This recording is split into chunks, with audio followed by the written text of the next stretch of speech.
G'day, you're listening to the Big Breakdown podcast with Kris, Stafford and Harrison Marshall.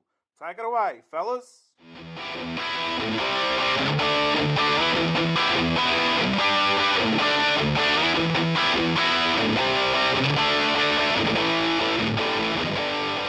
Hello and welcome along to season 2 of the Big Breakdown podcast, where in this season we are delving into the world of serial winning coaches and what traits that we can take and transition into the grassroots game. As always, I'm joined by Harrison Marshall. Harrison, how are you? How are you feeling about today?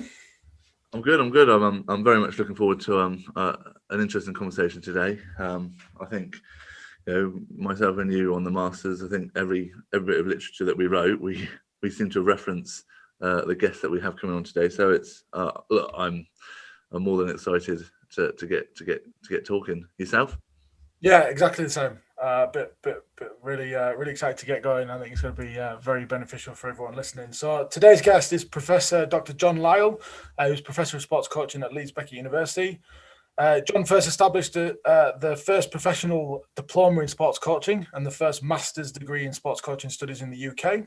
He played a significant role in the development of sports coaching as an academic field of study, and is published widely, and is the author of three influential textbooks, including Sports Coaching Concepts. He combines his role as an academic with a role as a research consultant, collaborating with a number of universities and national sports agencies. John's academic experience is complemented by considerable personal experience as a coach, involvement in the determination of sports coaching policy in the UK, and the engagement of delivering of high-performance coach education and development. He's coached and played volleyball at international level, including the European Championships, and World University Games. He was also a professional soccer player, and he's joined us today just to chat about environments. John, it's great to have you on. Thank you very much. Looking forward to it. Glad to be here.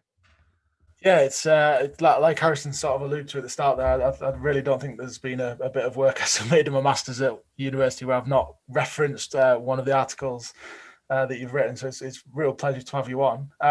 Just obviously, me and Harrison have read quite a few of your papers in the past. If you could just give us a bit of an overview of your background, sort of developing on what I've sort of said in the intro there, and your experiences as coaching and playing as well. Yeah, well, I have a reasonably extensive background as a participant and a performer.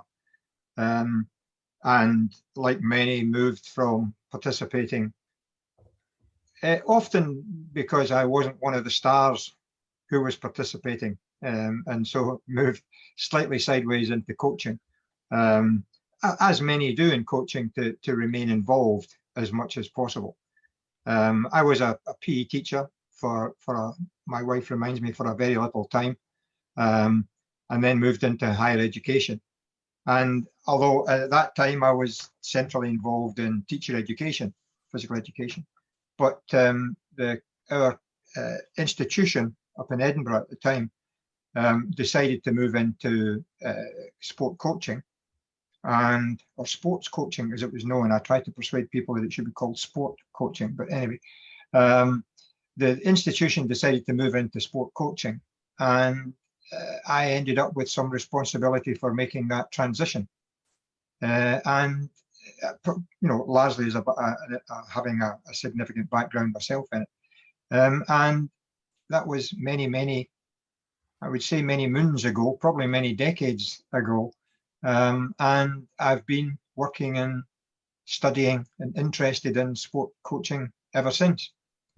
There wasn't, to be honest, there wasn't very much to help me at the beginning.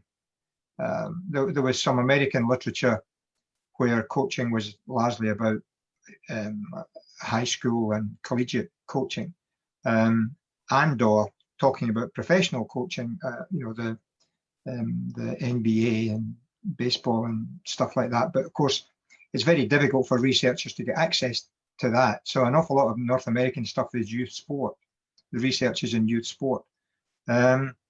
And so it was and we had some background in training theory, and we were influenced by Eastern European stuff.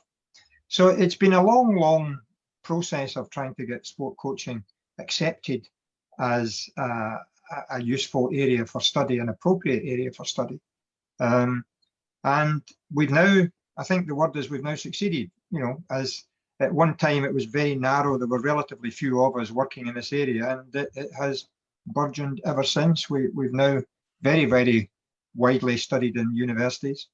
And I've kind of retained, others have become much more interested in, if you like, social aspects of it or some behavioral aspects. And there's you can almost anything to do with coaches' behavior and practice. And I've maintained a fairly consistent interest in coaching concepts, because I think if you don't know what you're talking about and you're not clear about what you're talking about, then it minimizes the appropriateness or the value of what you're talking about. So a very simple example is if we talk about coaching as if it just meant one thing. So we just use the phrase coaching, sports coaching. And I would claim that there are such significant domain differences that if you are talking about youth or children's coaching, or you're talking about coaching team sport at the Olympics, you're in two different domains, and you have to understand what those two different domains mean. So my own interest over these decades has been to try to establish exactly what we mean by coaching, and to try and influence others to keep, if you like, to the concept, or to at least, they don't have to agree with me. I mean, not all that many people do, but at least to state what it is that they are accepting or taking exception to, in my case, and to provide an alternative explanation. And provided they do that, I'm not trying to change the world to think the way I do. I just want them to be clearer about what they are talking about.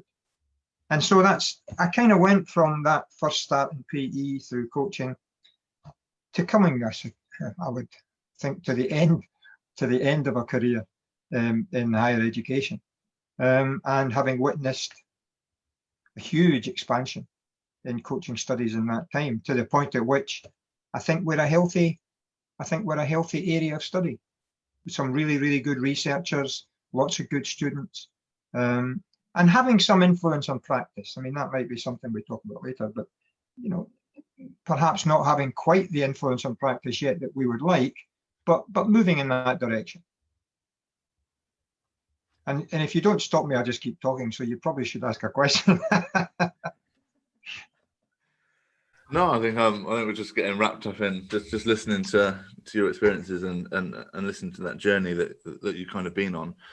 Has there been like in that journey of seeing that sport coaching grow and into the academic that it is now? Has there been any like key moments that you can remember in terms of right? Well, that I can feel that we're making success, we're making headway in spreading it to a wider audience. Two things happened, I think. One is that the literature, and that first point has two bits to it, but the literature suddenly expanded. And this was probably in the late 90s, early 2000s, that there was a sudden explosion in the literature. And that was accompanied by the beginnings of sport-specific journals or coaching-specific journals. And as those became more available, of course, there became more writing. So more people were writing, more was being put into the literature. So I think that was that suddenly there were avenues for people to write. There was more material for people to study, and that made the field bigger. I think another thing that was very significant was when I first started, the number of postgraduate students was very limited. There were more in North America and more, I think, in Eastern Europe, and gradually in other Commonwealth, the Australia, Canada, other Commonwealth countries. But we had relatively few postgraduate opportunities in the UK. Then the master's degrees began to appear. And I think the big difference was we started to get students who thought it was worth doing PhDs. And if you like, it becomes complicated, but that was helped by the fact that we were getting more students and more undergraduate courses meant we needed more lecturers. So there were greater opportunities for people to work in higher education. So there were more people doing PhDs and going in through that avenue. So from not very many people working at that level, in various institutions, postgraduate study became more accepted, more the norm. And with the explosion, if you like, of it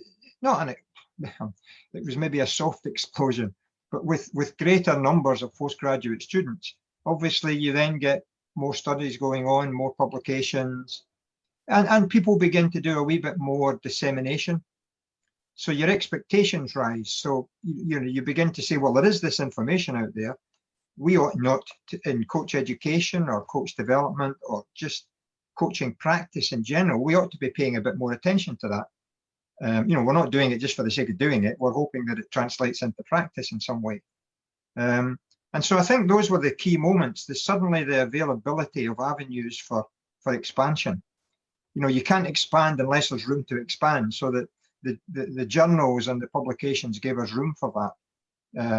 And then the higher education expansion of courses meant that the number of staff who were engaged in study and coaching also exploded. With that comes postgraduate students, and suddenly we're a field that's quite sizable, and in many institutions, quite an important department, within sport. Yes, I think I was part of that journey with doing the master's degree at Leeds Beckett, and it was one of those things that at the time I remember finishing my undergraduate in sport and exercise science, the cool sport course to do, as many would seem. I got persuaded into doing it by Kris and another guy from Leeds Beckett, Mike Ashford. So it's nice to be into that journey. So what in terms of so I guess the idea that the practice is very much influenced by the academics. Do you think how much do you think those two can go hand in hand, and do you think how well do you think they do kind of link together? As I get to somewhere near the end of a journey, you get to say things, and you can be a bit more interventionist if you choose to be.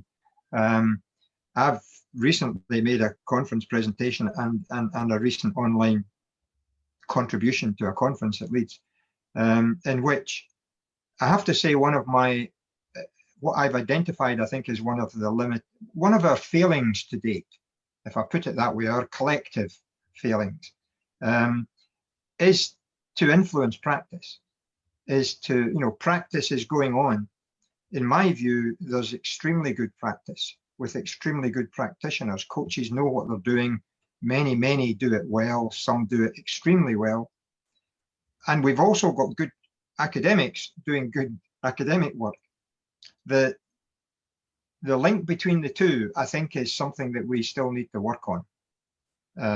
The influence of our academic work on coach education has been limited. That doesn't mean it's not there. It just means it's been a wee bit limited, particularly at the early stages. I think master students and Prof Doc students and PhD students are au fait with the literature. They know what's going on, and hopefully they'll take that into account in their practice.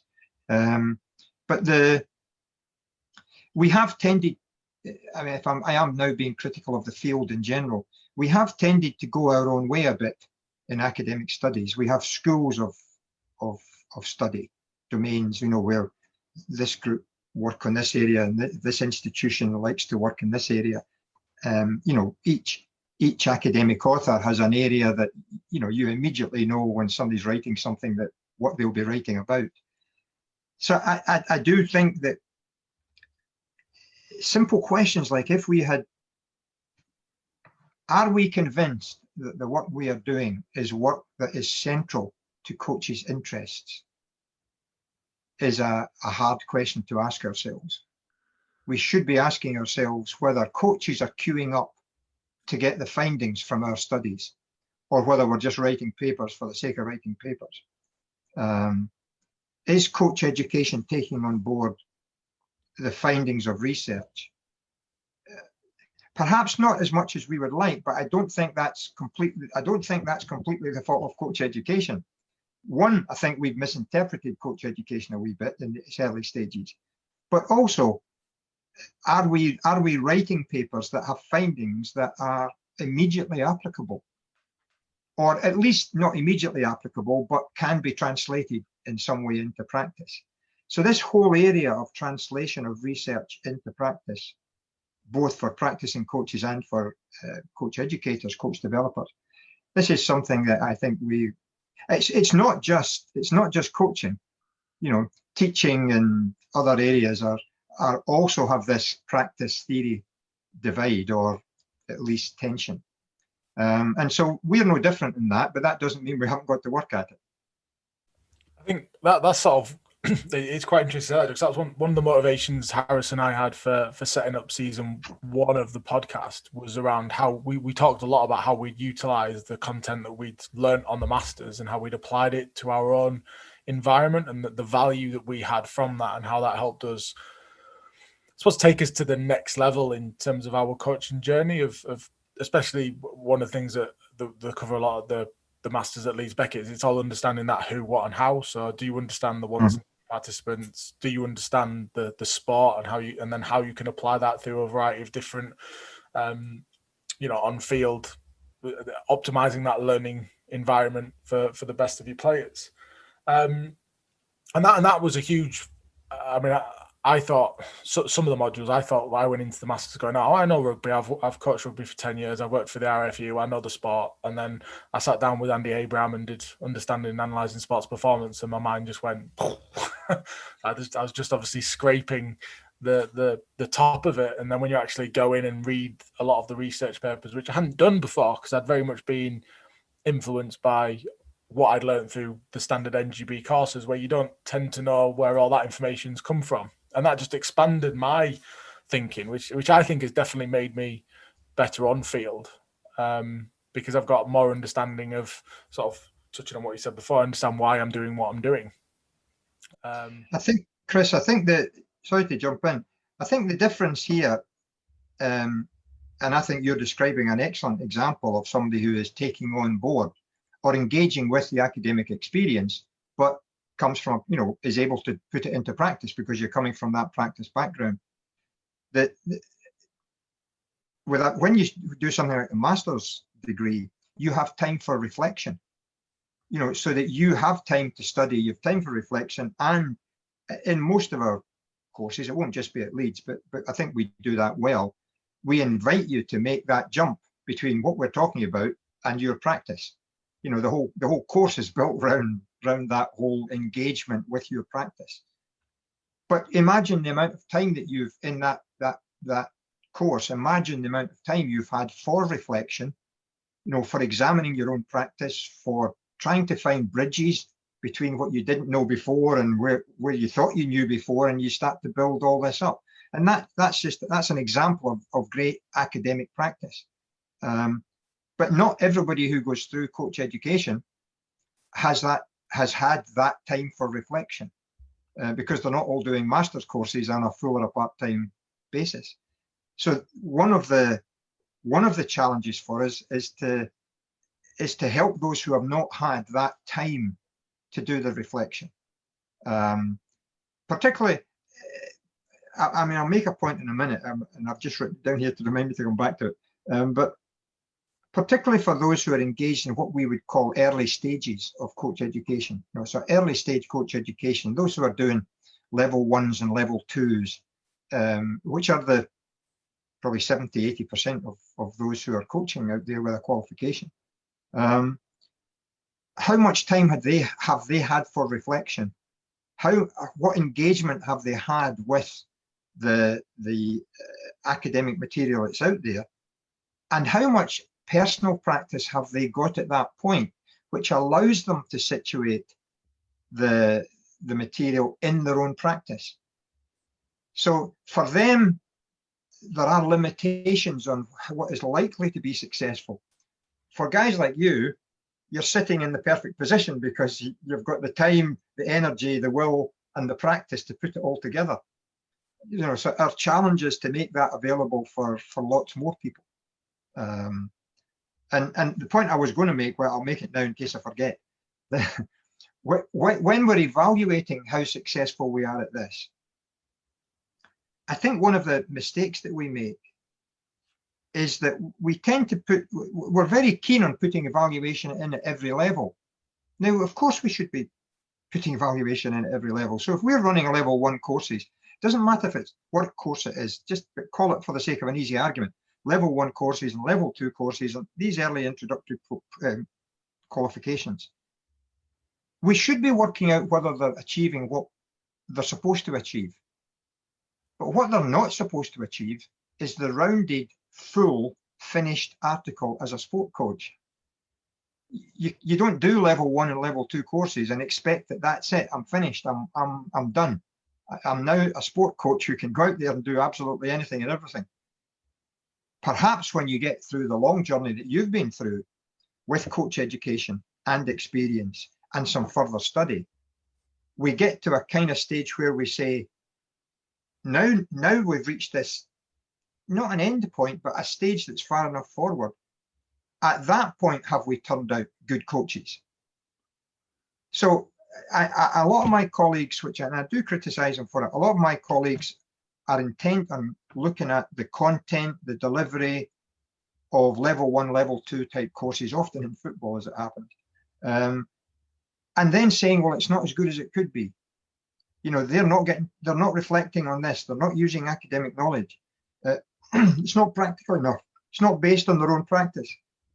And all of those things are actually, I think, legitimate criticisms. But it's only a level 1 or a level 2 course. It's not the end point.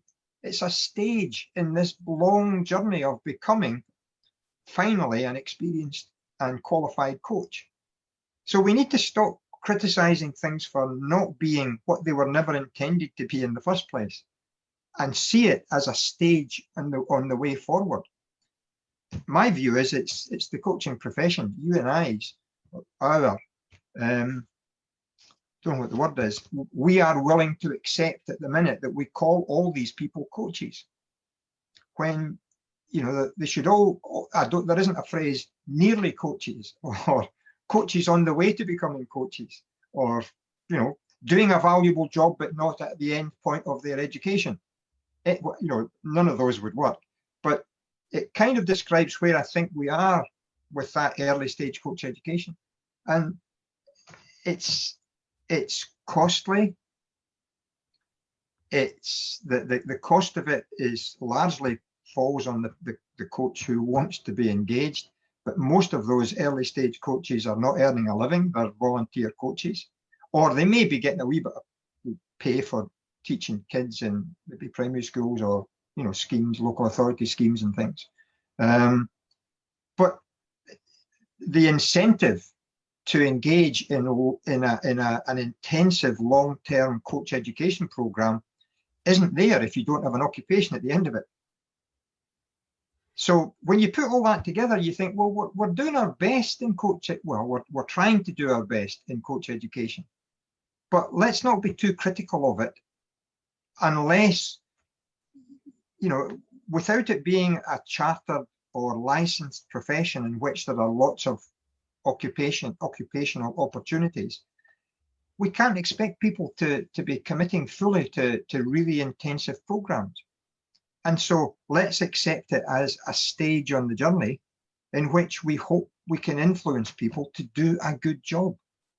And yes, we still need to infuse that early stage coach education with a bit more of what we know good principle and practices are from research and from studies. But I don't think we do that bad a job.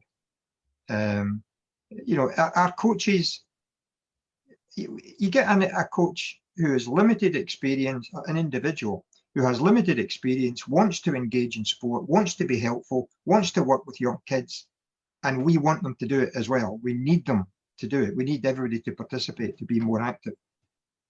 But we need to give them some security. So when you go on one of these early courses, we need to give them something that they can go and work with. Now that then becomes criticised as the governing bodies telling you what to do. Well, yes, they're telling you what to do because you didn't know what to do beforehand. And asking you to reflect on it and be critical when it's the only time content has been delivered to you, that's asking too much. Let's be critical when we get to your stage, because you've got the wherewithal to be critical. When you're going on a couple of weekends courses, we've got to give them the security of something to work with. And that means you have to do a bit of telling. You have to kind of say, this is the way we think it should be done. Now, let them then reflect and apply and become more engaged, but only as a process after experience. So I think we're in danger. We're overcritical of this early stage where I think they are dependent learners. And as you get to the stages that you guys are at, you become a more independent learner. But if we jump too soon to that point, the coach is then thinking, I'm not sure whether I'm doing the right thing here. I don't think I've got any content because I've been told I'm just repeating what others are telling me to do, but I don't have anything else to fill it with. So we can be overcritical. I know I'm ranting about coach education, but it's a good opportunity to put it into words. I think, John, I've delivered a fair few NGB awards for the RFU. You're right in terms like a lot of the participants that you get on as to come on to learn. A lot of them are parents that have sort of been. They were the ones that were just willing to put the head above the parapet, I suppose, and take on that junior side because there was no other parents available to do it, and they might not necessarily have played the sport. Therefore, they're trying to learn the sport and then also learn the key principles of some coaching behaviours, I suppose, as well. So there is quite a lot within the 3 days of a level 2 or a level 1 to actually take in and then to apply to that level. I think that the point that you've made there around learn the information, start practicing and then applying it, I think is good advice. I think to anyone that's going on that coaching journey, or especially starting that coaching journey, is you've put that little bit more in, learn, listen to what people are telling you that they're experienced, and then try it, practice it, and then reflect on it at that point as you're developing and go back to different bits. Obviously, we wanted to really hone in on that coaching environment and what that looks like. So on top of sort of some of the stuff that you've sort of alluded to there is how can coaches in that level that we've just discussed, because that's what we really want to try and sort of get, is what advice would you give to them about how they can create environments that can allow their players to thrive? Do you mean coaches that are and players that a bit more committed? Well, do you mean once they get to the... Maybe a mixture of I suppose a bit of both, really. Is there a difference between if you've got players at a high level to the type of environment that you might need to lower down? What is the key to a successful environment, do you feel? I think there are. One of my key messages is that there are very different domains that coaches operate in. So if you're operating in the high performance, let's just call it performance, but if you're operating in performance to high performance domains where the expectations are higher, you're working with individuals who are already committed to the process. And the commitment to the process means that they can be more intensively engaged, and they will engage with the environment that you produce. So if you have high expectations and high demands in that environment, you're working with those who are already committed and see some reward at the end of it. So it may just be, as a sociologist would call it, delayed gratification. It just means I want to get better because I know that once I get better at the end, I'm going to get some benefit because I'll play better. I'll be in a higher standard team. I'll get higher prestige and status because I'll be successful. So once you get to that performance level, you're on a kind of an accelerator, and you're still on. If you're still on the accelerator, you often got the escalator. If you're on the escalator that's taking you to the higher standards, you're willing to stay on it and to do the hard work. That's because the rewards are there. The reward environment, as we jargonally call it, it is something which you can engage with. before you get to that stage, if you're working with in a what I would call a more participation, children's often, usually children, but you can be adults as well. The level of reward there is more immediate. The level of reward is that I need to be able to enjoy myself, because if I don't enjoy myself, I'm not coming back. So that immediately says to you, coaches in the performance domain can ask for higher expectations. They can ask for more commitment, and what brackets we would just call can ask for harder work that may not have an immediate reward and may not actually be immediately enjoyable. Because they might be doing some hard physical stuff that they're not actually at the end of it thinking that was great, I really enjoyed that. Whereas in the participation domain, the coach has to work harder to create an environment in which there is greater variety, there's greater immediate success, that individuals can feel engaged. So that, you know, and I would go with a good deal of the athlete-centered approaches, so that they feel more that they've got some say in how things are being done. I don't think we have to worry about that, to be honest, in the performance domain, because by that stage, athletes and coach performers in general understand what's going on. So they know whether they've been asked to do something they don't really agree with or they don't like. And at that point, hopefully they'll say something. Yes, we've had some very recent examples of high performance environments that have gone, what we might say, over the top, to the stage of harassment, you know, tension, pressure, over pressuring athletes in terms of expectations and lifestyle. But generally speaking, athletes at that stage know when they need to say something, and probably most coaches, I'd like to think, would be receptive to the athletes saying, maybe we should try that. Maybe it's because I'm a team sport person largely, you know, and you do engage, you have to, because they're out there doing it and you can't tell always exactly what's going on. So just as a starter, I see that there are different domains and that the environment for each of them has to be will be, it's not a case of has to be, will be very different. And it's largely an age thing, but it's a level and standards and stages type thing. I give an example often of, how do you put it? Once you're off the escalator, you might still be participating, but you know that you're not on the journey to an Olympic place. You're not on the journey to a professional contract. You know, you're not going to be playing in the highest league in the country, but you're still participating and you want to participate. And that kind of engagement brings it closer. And that probably, if I'm being very generalized here, that's the kind of older teenager, young adult into older adult who's probably participating a couple of times a week and playing at the weekends. That kind of engagement in sport. Still committed, got a coach, have objectives, trying to be successful competitively, but they're not on that escalator to the top. They fall into that kind of adult domain where you still have to have a kind of immediate enjoyment. And the example I use in my over 40s football team that I've been playing in for rather too many years. That lots of ex-pros, very, very committed, very aggressive, you know, very competitive, but it has to be enjoyable, because at that point it's for immediate satisfaction. You know, they want a bit of success, some of them, but it's immediate satisfaction. So we have to break into the domains and then talk about what kind of environment fits those domains. What kind of expectations do you have if you're working with young kids once a week for 40 minutes? What would be suitable for them?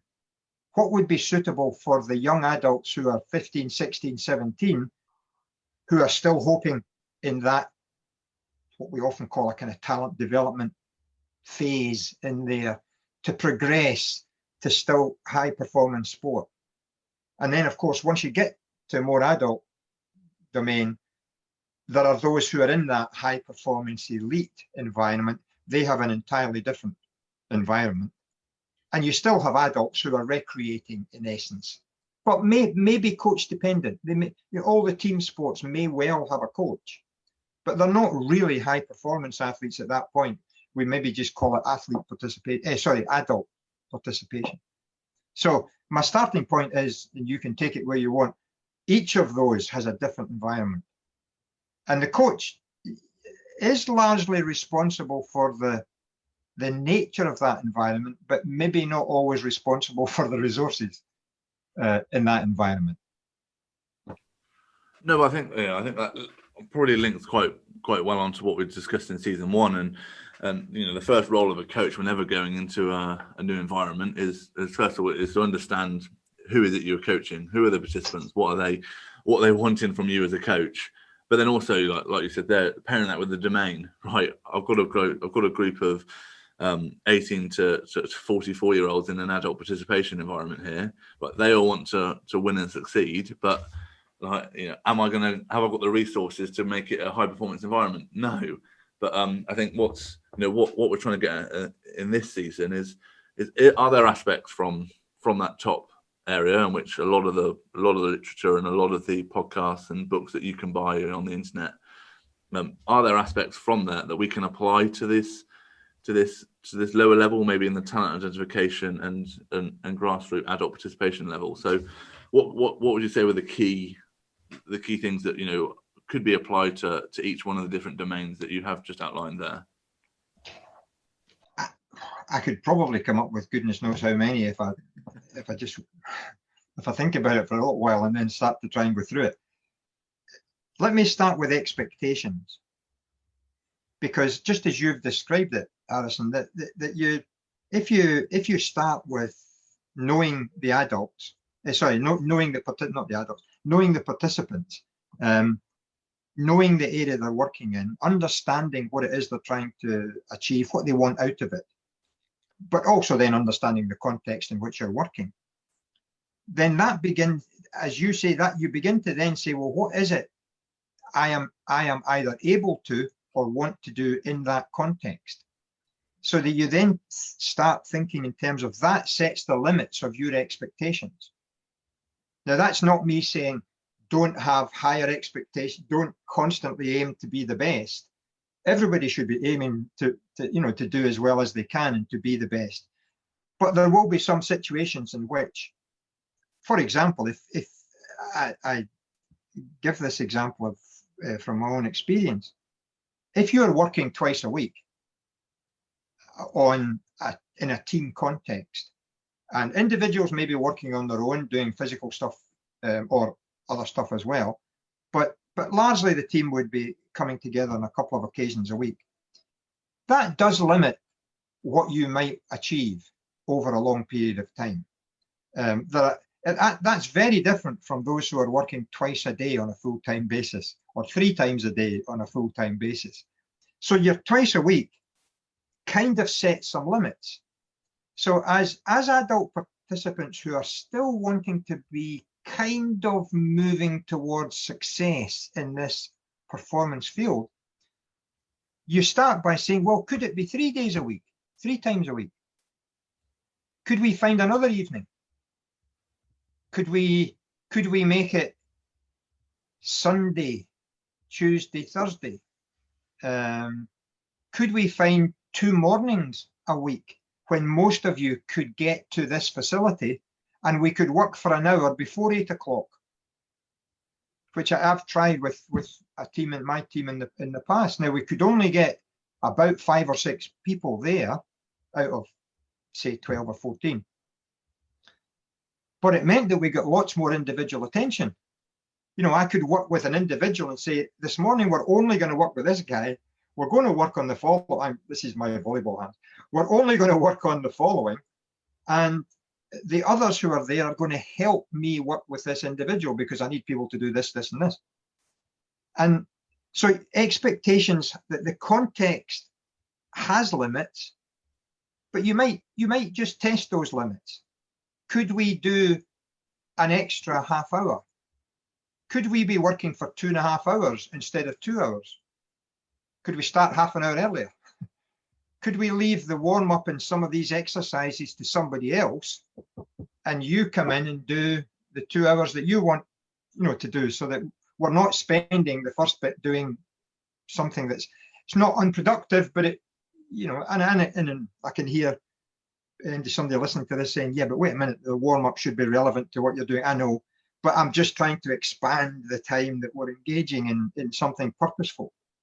So you have some potential for setting the barriers. Now, they're not barriers, let's just call it setting the expectations of, say, how intensively can we work? What level of commitment can we push towards? You know that at the highest performance that it's full time. So if you're not full time, you're immediately thinking, well, can I be doing the same? Can I set some things that look like what the full timers are doing? Well, possibly. So for example, how engaged are you in the technical aspects of your performance? So if you're a full-time athlete in the high performance arena, and we've got the Olympics going on, they are constantly engaged in the technical aspects of the sport. They don't think about anything else. Technical just doesn't mean technique. It means everything from knowledge about training loads to equipment to, those technical, literally physical resources, as well as the individuals' technical resources, everything from psychology to emotion to etc.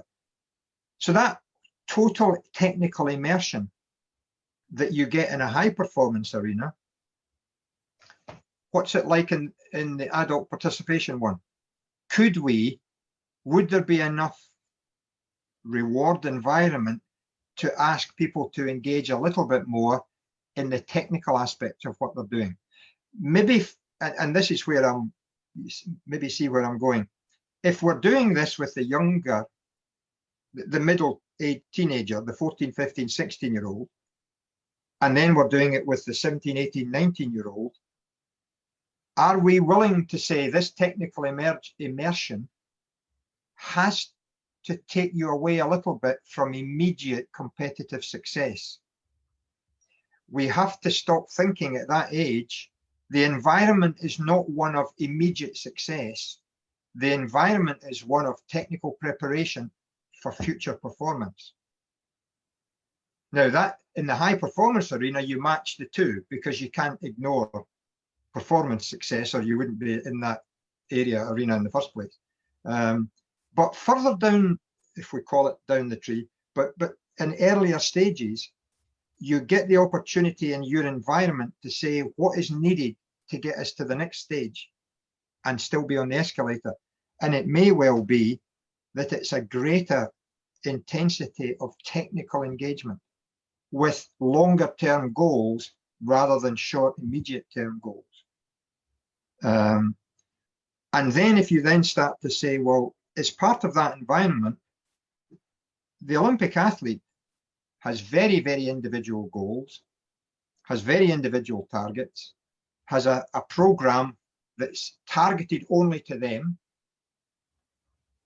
So when you move to the younger teenager, the older teenager on the escalator, have they got equal individual attention? Have they got individual goals and individual programs, performance plans?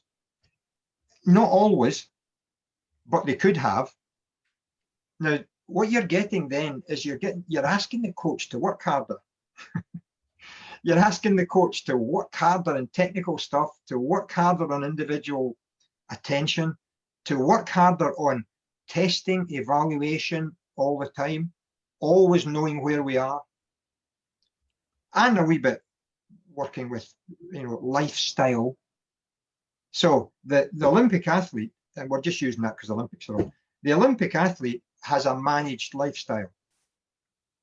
If you're a critical sociologist, you might say it's over managed lifestyle.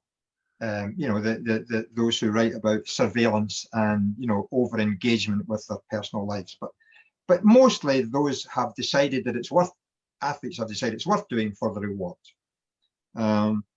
So in terms of that, at that point, we're beginning to talk about attitude and expectations of hard work. What can we expect at an earlier stage compared to what the Olympic athletes are doing? I lost my train there. What was I going to say about the Olympic athletes? It was something. Oh, lifestyle. And I got lost somewhere. Their lifestyle is entirely managed. To what extent can you, as a coach, in the environment that you are creating, whether it's with young kids or the emerging athletes or adults, to what extent can you expect their lifestyles to be purposefully linked to their engagement in sport? What can you ask them to do? Can you ask them to stay on at school?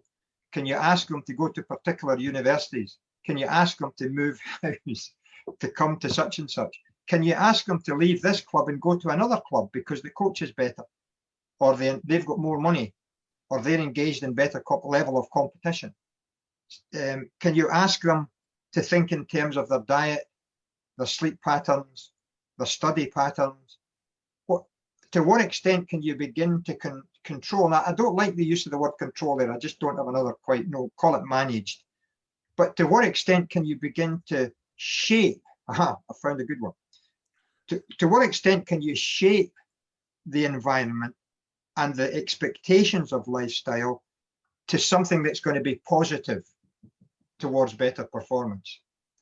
And we know what it's possible, but what's possible over in this hand is the full-time athlete with an entirely managed lifestyle and not unlimited resources, but getting towards that for Olympic athletes, getting towards that. So on this other hand, with the emerging athletes and those who are less committed because of the reward environment, how much of that lifestyle management, how much of that technical immersion, how much of that looking to the future rather than absolutely immediate success, how much of that can you impose? And again, I don't like the word impose, so don't jump on me for that, but how much can you use to engage in the better environment? And how much can it go even further down to the point at which you start to teach young kids? But you know that you want to give them success. They've got to enjoy it. They want to play games. And yet you're thinking to yourself, I really need to sort out their technique at this point because it's going to be really beneficial for later. But they don't want their technique sorted out at that point. They want to play with the ball. They want to do something else. So it's not an easy job. But, you know, is there a diffusion of environment and expectations all the way down the line? I would actually like to argue that the really good, high quality children's coach is not simply diffusing Olympic expectations. They are looking to see the highest quality environment that they can produce. And it doesn't necessarily match or have the characteristics of the high performance domain. It looks a bit different.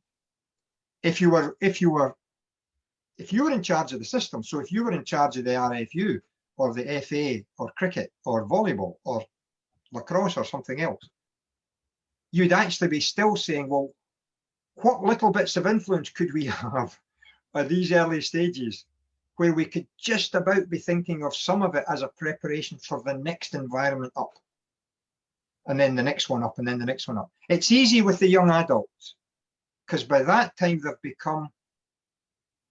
they understand commitment at that stage to the next stage. And you kind of can say to them, we need to spend a bit more time like this. We need to think a bit more clearly about our diet and about hydration, you know, for training sessions even, and things. You see, because this is good practice and they will understand it's good practice. So I think in those middle years, you can, and into the late teens, early adult, you can begin to mimic high performance. but you've still got to understand that it may not be appropriate to simply say, this is what they're doing, I'm going to do it here. But set high standards, focus on technical stuff, look at reward effort and long-term engagement rather than immediate success.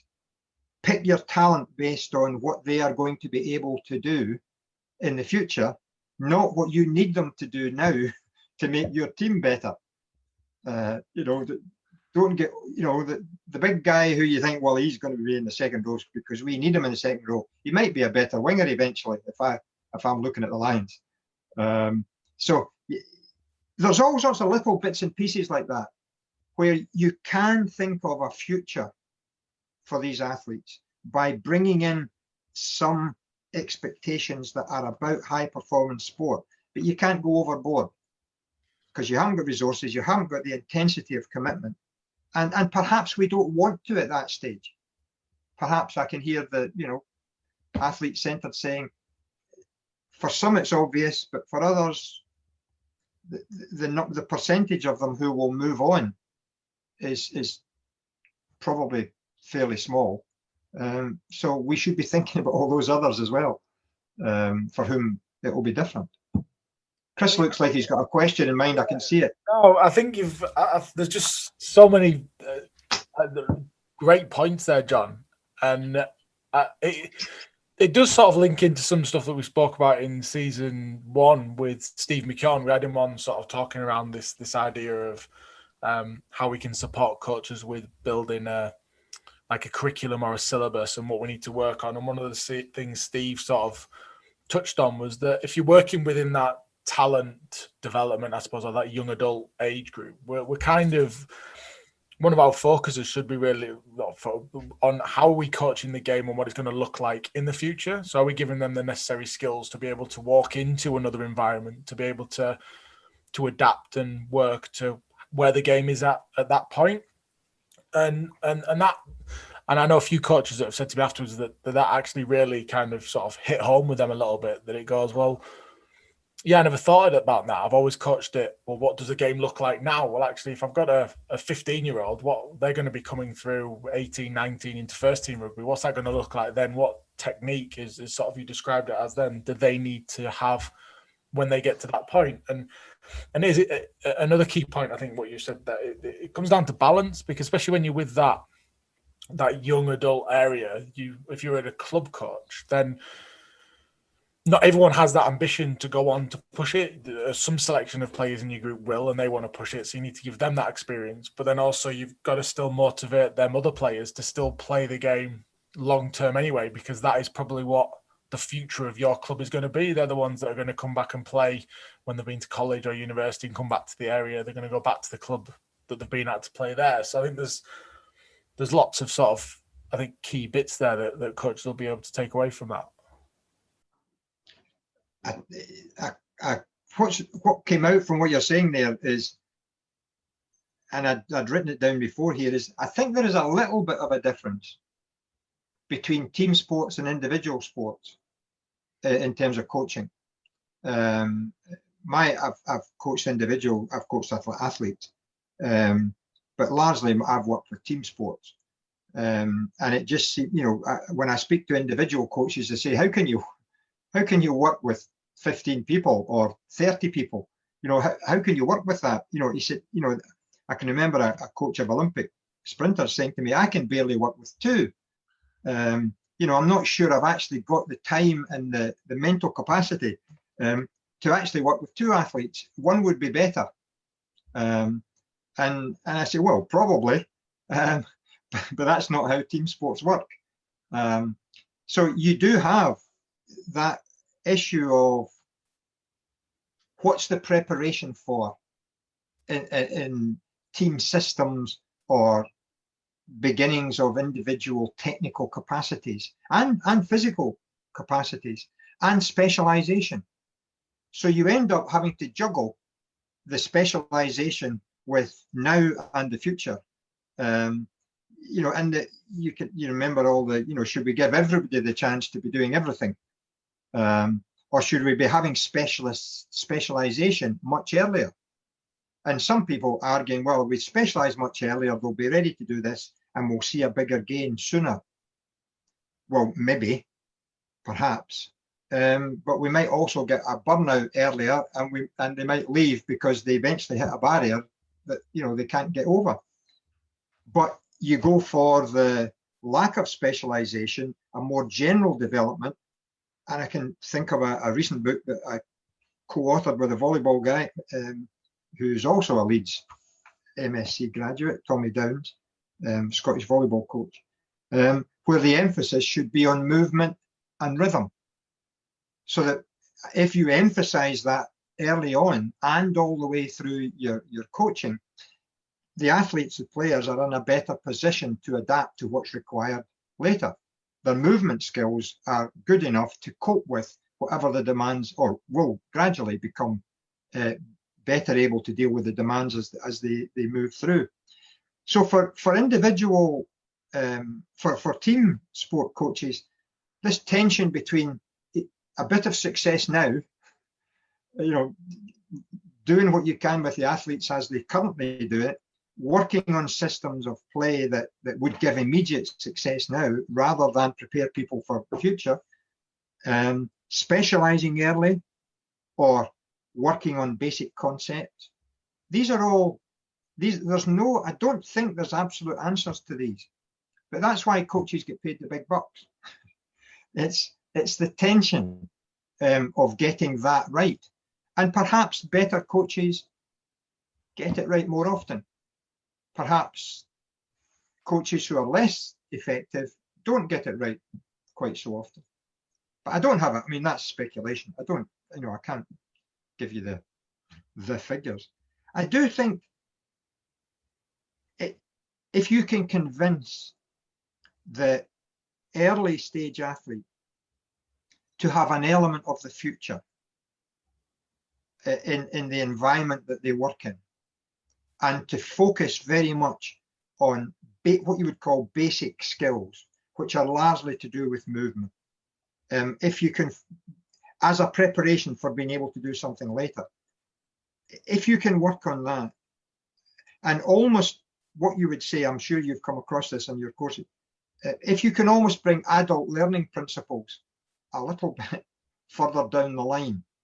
So some adult learning principles, like understanding why you're doing things, engaging with the athletes so they know exactly what it is you're trying to achieve and why it's relevant to them. Why are we doing this? Because this will make you better. It won't get you to hit the ball harder at this minute, but it will help you to be in the right position to hit it harder in the future. So that notion of understanding, and then engage them in the discussion.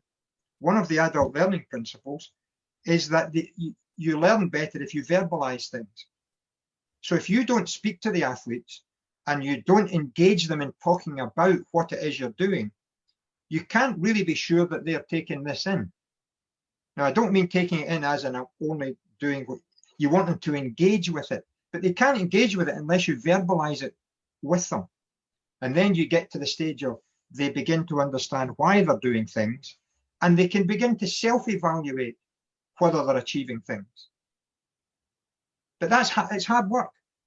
That's not just turning up and doing a warm-up and doing a couple of drills and then putting it into a small-sided game. That's not what high-quality coaching perhaps looks like. As soon as we get into all the things we're talking about here, it is part of the environment. The discussion, maybe the discussion happens before the training session and after the training session, but it's considered to be part of it. It's not a turn up and stay if you like. It's now we have to talk about what we did. Now we have to talk about how that's going to help us play the next game. What should, how, and I'm looking at you, Kris, going, you were in my session. How has what we've done today helped you for next time? And you're hoping he's not going to say, well, I've no idea. Because the explanation for all of that was already there. The coach wasn't just pulling the drill out. The coach was already showing how this drill was meant to work on a particular aspect of something. And it might just have been some kind of coordination between people rather than a technical thing, more to do with individual decision making. But you have to engage with the athlete, and therefore all of what we are talking about here is making the coach's job more demanding, which is a pity, therefore, that we're not a fully paid profession, that everybody's getting paid more. Well, I reckon I had quite a few of them blank faces in my early coaching days, definitely. There's a few people that can support that as well. Early coaching days. It's not dissimilar to the blank faces you see in a room of students when you're talking about something. Yes, and I think that's it's hard. I guess that's probably the hardest thing. One of the hardest things for a coach who's on this journey, on the escalator to on their progression, is getting that balance. And I think what we're seeing over, I think since Kris and I started this podcast, I think we're starting to see that more coaches are willing to engage within this journey, within trying to adapt their coaching to both better themselves as coaches, but also create stronger environments for their players. I think, but unfortunately, it goes back to what we were discussing earlier, those expectations. Do we have the time? Do these adult participation or child coaches have the time to be able to get those reflections in and to get those additional discussions? And I think at the moment that seems to be the largest limiting factor, which is can be quite frustrating. But I think overall, I think what I'm witnessing is that more and more coaches, especially at the lower levels, are starting to engage, which I think can only be a positive. Mm-hmm. Well, I think in the higher, the kind of stuff that Sergio has been doing, and you're looking at coaches, athletes at the higher level, they want individual attention. They want the coaches in that environment to be working with them for everything to be tailored to their needs, which is perfectly reasonable. Again, quite different team and individual expectations, because when you get to the team sport, and particularly at the higher level,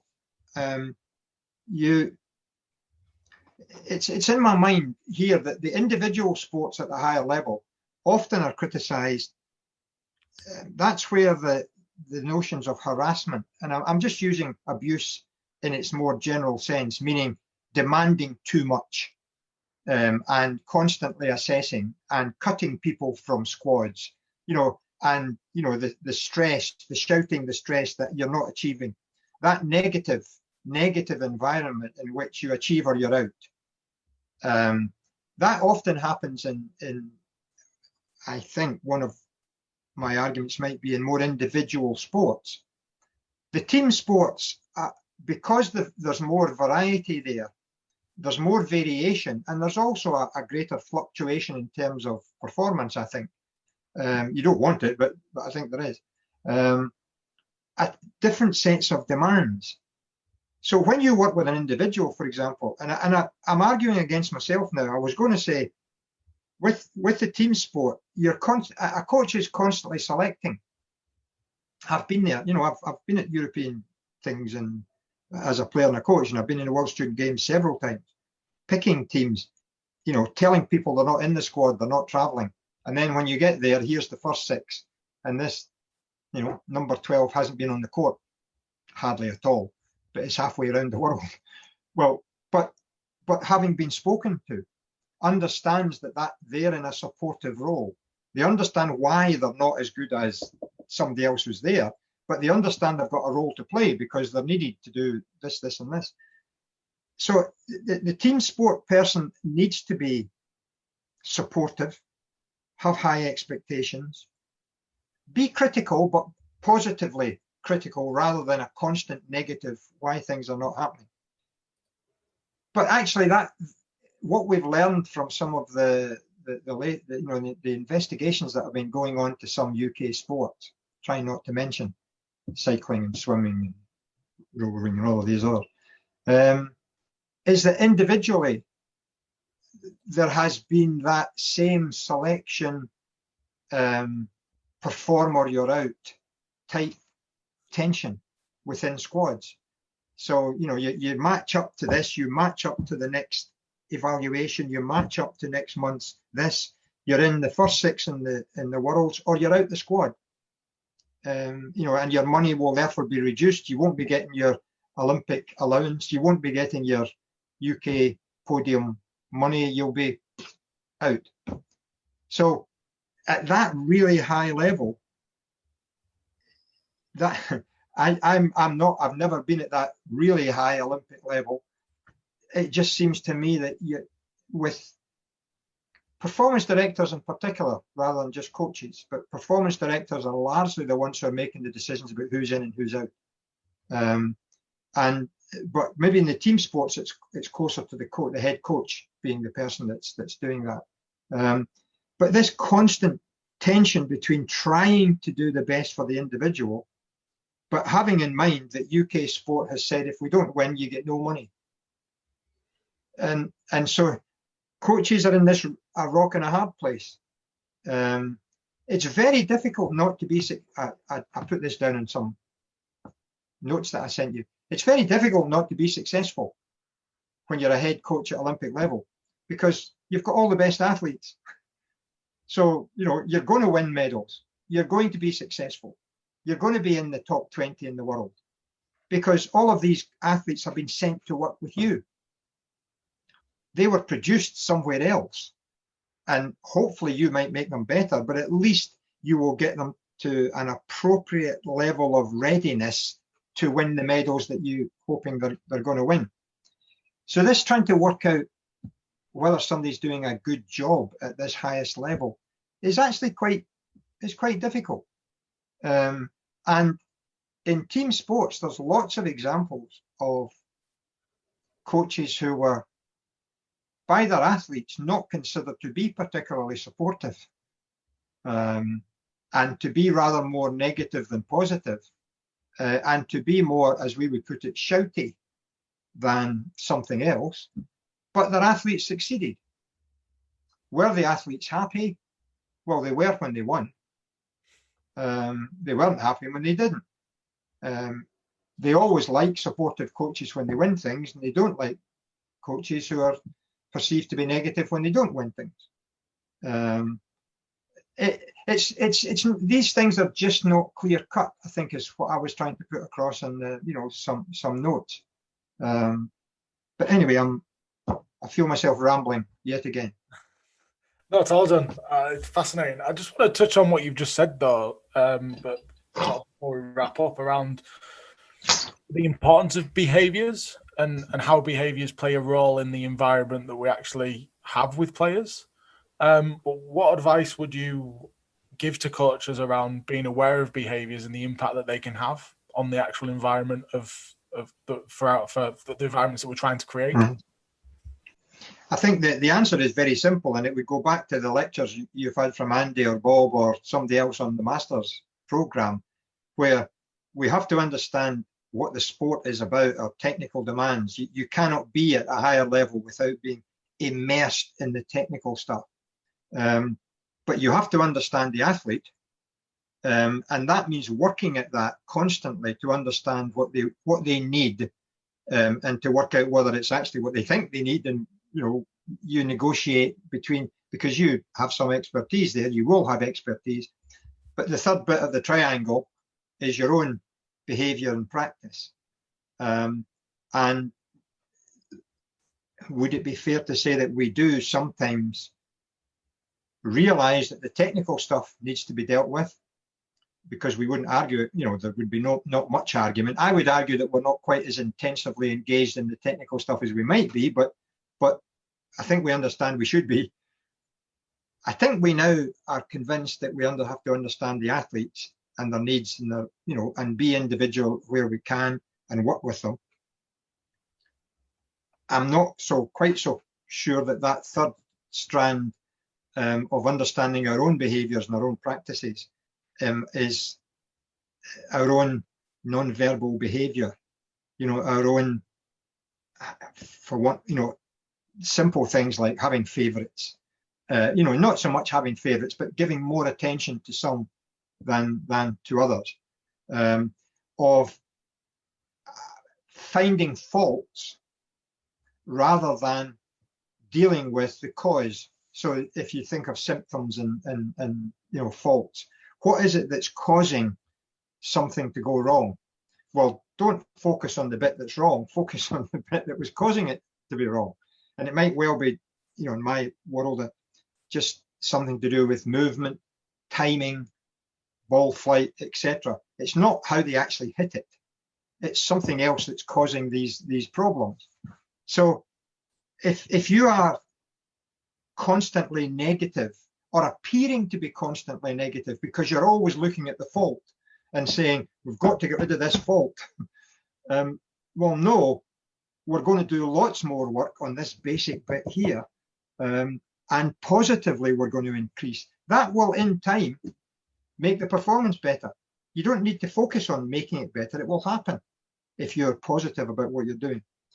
So this notion of being positive rather than negative, of not looking at faults, but looking at the causes and the basic things that need to be done to remedy them, of trying to work to a performance plan that the athlete has bought into.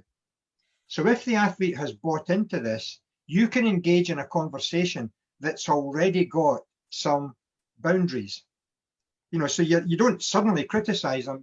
Your evaluation is based on what they've already agreed are good objectives that we're trying to achieve. So you get this sense of not everything is positive. If something's going wrong, if somebody's attitude isn't quite what you think it needs to be for the environment they're in, then you have to say so. You have to be, there has to be a situation in which it's acceptable for you to criticize. But you can't criticize all the time if you're expecting to motivate people. So set really high standards for your own practice. You cannot imagine a coach not being prepared, can you? Well, yes, we can, because it happens. But what I'm saying is, in setting that, we've talked for nearly an hour about having high expectations of athletes and the environment and what we can expect. You have to set those high expectations for yourself. And that means being up to date. It means having good plans in place. It means always being prepared. It means being there first and leaving last. It means working with individuals and teams about their expectations, about being positive. It means evaluating a lot, because it's only based on the evaluation that you can talk to the athletes about what's being achieved and what's not being achieved. But it should be on the basis of objectives and goals and plans that they've already bought into. So, the odd blow up, I've fallen off the bench on an international a couple of times when you can't understand why somebody's done something. But you're dealing with adults in that environment. They kind of understand that you have frustrations as well. They have frustrations, but they understand that you have the frustrations as well. But you've got to deal with it better. You're allowed to have frustrations. You're allowed to be real, but you have to be able to deal with it in that, that adult, high quality manner. So I'm just describing a person who has all these qualities. And the answer is, you have to keep working until you're up to date, you're well prepared, your behavior is good, you work with the athletes as individuals, and you get on with, if you're imagining the diagrams you've seen, round the outside are all these stakeholders that you're working with as well. And so, yes, you work with the stakeholders as well. But just remembering, if you can just get across to coaches to remember that they are one end of a triangle, one pointy bit of a triangle, and that focusing on the other two isn't enough. You have to say, there's a wonderful, I promise I'll stop in a minute if I need to stop, that when we're doing decision making and stuff for coaches, one of the questions you ask yourself all the time is, is what I'm doing still contributing to the main goals that we've set? So the coaches, in terms of their own behaviour and practice, can be self-evaluative, probably a bit more than they are. And that general question that you can ask yourself nearly always is what I'm doing contributing to the goals that we've set? Is the practices, the drills, and the competitions that we've set up, are they contributing to the goals? Is my current behaviour contributing to the welfare of the athletes as well as their progression? So am I a positive influence on all of this, or is there anything I'm doing, for example, by not being up to date, by not being well prepared, etc.? Is there anything I'm doing that's not adding to the positive nature of the environment? Now, everything from dress to punctuality to being able to have things that you can say, this is what, not the old typical stereotypical fag packet or making it up as you go along. Are you a barrier, or are you a positive end of the triangle? And that self-evaluation is something we could all do more often. 100% agree. I'm not just looking at you, Kris, there saying it's you. You is all coaches there. I think that's an absolutely great message to sort of end the discussion on, John. It's been absolutely fascinating having you on, and I probably could have gone for another hour chatting to you about all sorts of other stuff. We might look to maybe try and get you on again to chat about something else, because I think there's been a lot. You already appreciate that you can't stop me once I've started, so I'll be happy to come and talk at some future time. Whatever it is you want me to talk about, I'll turn it around to what I want to talk about anyway, so that's fine. No, it's fascinating, John. Thanks again for giving up your time. It's really appreciated. No, yeah, I think we'll definitely try and get you on again soon. Harrison, anything to close? No, it's, yeah. I think it was pretty an epic conversation in which we covered some really good and useful points for the listeners to enjoy. So yeah, thank you very much for coming on, John. My pleasure. So Harrison, a fascinating chat there with Professor John Lyle. What were your initial thoughts? It was a few weeks ago. Yes. Yeah, no, it's well, he's a very interesting bloke. I mean, he's got a lot of views, got a lot of knowledge around coaching, and like you said in the intro, it's, I don't think you and I have ever written a piece of academic work for our masters without referencing a John Lyle book.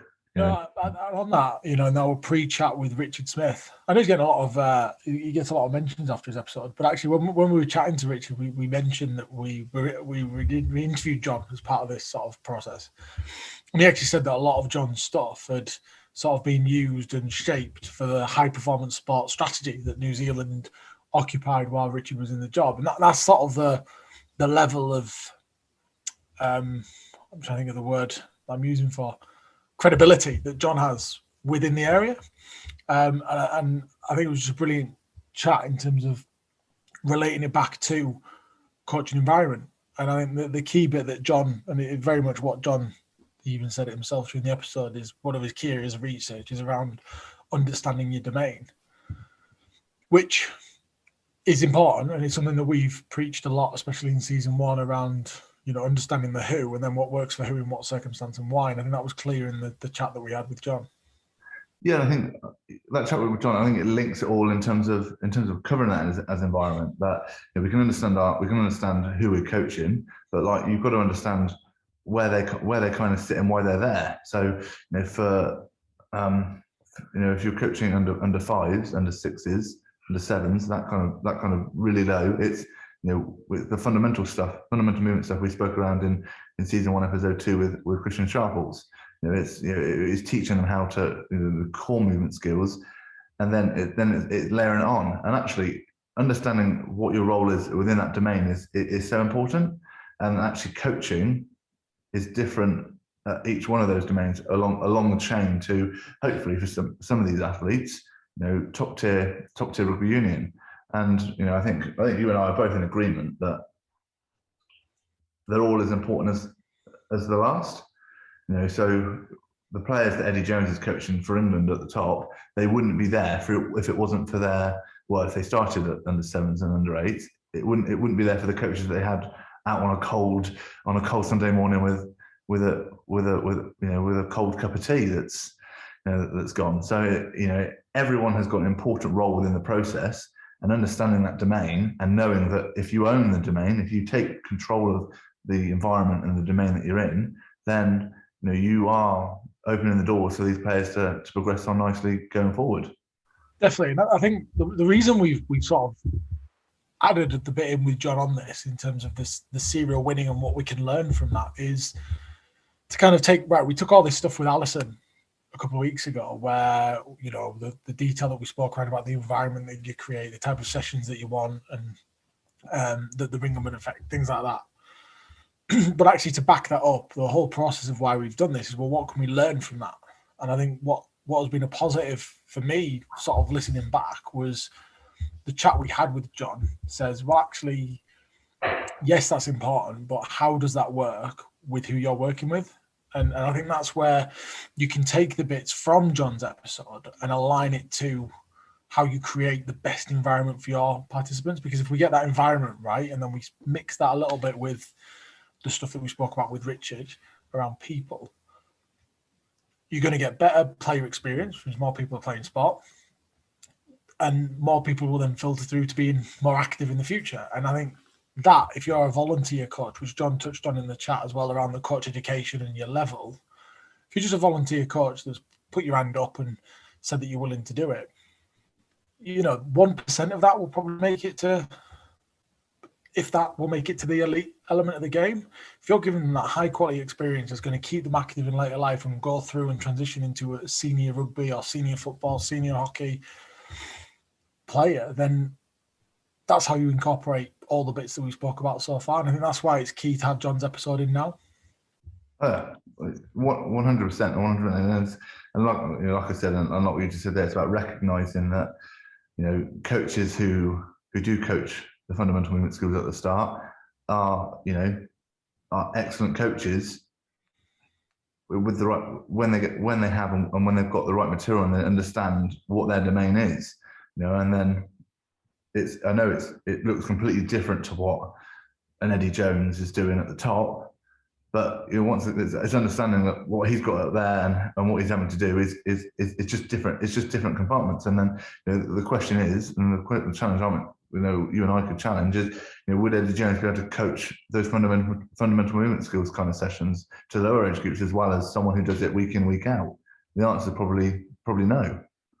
Well, I'll give Eddie the benefit of that. He was a PE teacher back in a later life before he went into elite rugby, so he might be an exception. But I know where you're coming from. If you're being pedantic about it, there's probably others that you're right have just been that much in a high performance environment for that long, they can't adapt the skills moving forward. But that was a good chat with John. There's a lot of things that coaches can take away from that. I know. I totally agree. And will you be doing interviews from the Star Cupboard more often? Well, hopefully the Wi-Fi will be sorted, and I get into a proper office. Better than being in your bedroom. Right, another week. So halfway through this series now, and already there's loads that I've taken away from it. Hopefully, the feedback that we're getting so far is really good on social media. There's a lot of people benefiting from it. So keep sending us your feedback. We're in the process of putting together season 3. So if you've got any ideas, feel free to send them across, and we can see what we put together. Back in 2 weeks with our next episode. Charlie's got all of our social media details at the end, and we will see you next time. Cheers for listening. Don't forget to join in the discussion at Big Breakdown HQ on Twitter, Facebook, and Instagram.